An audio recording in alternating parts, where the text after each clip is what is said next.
देखो 12-15% लोकसभा में महिलाओं का प्रतिनिधित्व रहता है और ये वो हैं जो चुनकर आ पाती हैं, बल्कि जो वर्तमान लोकसभा है इसमें तो पिछली लोकसभा से कम महिलाएं हैं। अब क्या होने वाला है, अब अचानक से ये जो 60-70 महिलाएं रहती आई हैं लोकसभा में आमतौर पर, इनकी संख्या हो जानी है लगभग 180। बाकी ये जो 100 से ऊपर महिलाएं हैं ये कहाँ से आएंगी? चलो मैं तुम्हें एक हिंट देता हूँ। जो पुरुष एमपी होते हैं उनमें बस 25% ऐसे होते हैं जिनको आप किसी डायनेस्टिक लीनिएज से आया बोल सकते हैं, जिनको आप वंशवाद या परिवारवाद का परिणाम बोल सकते हो। महिलाओं में वो अनुपात रहता है लगभग 50% का। जो महिला एमपी हैं जो चुनकर आती हैं वो लगभग 50%, माने लगभग आधी ऐसी होती हैं तो किसी राजनीतिक परिवार की पत्नी, बेटी, बहू वगैरह हैं। अब बताओ कि अगर ये 33% आरक्षण हो गया तो ये जो 100 से ऊपर अतिरिक्त महिलाएं अब पहुंचेंगी संसद में, तो ये कहाँ से आएंगी? इन्हीं फैमिलीज से आएंगी। उसी का उदाहरण भी है और उसी को आगे बढ़ाने का काम भी करने वाली हैं।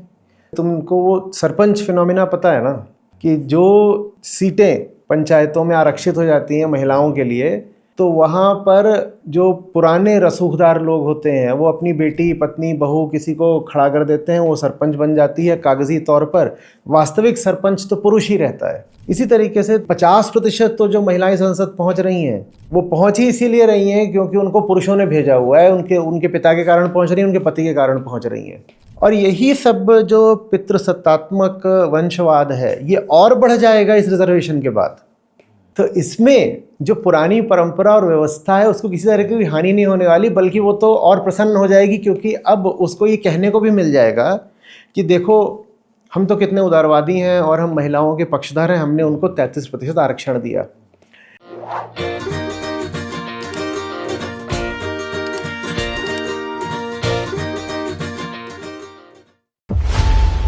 खबरों की रणभूमि में यहां शोर नहीं सोच लड़ती, जहां शब्द नहीं फैक्ट्स वार करते हैं और हर सवाल खोलता है सच की नई परत।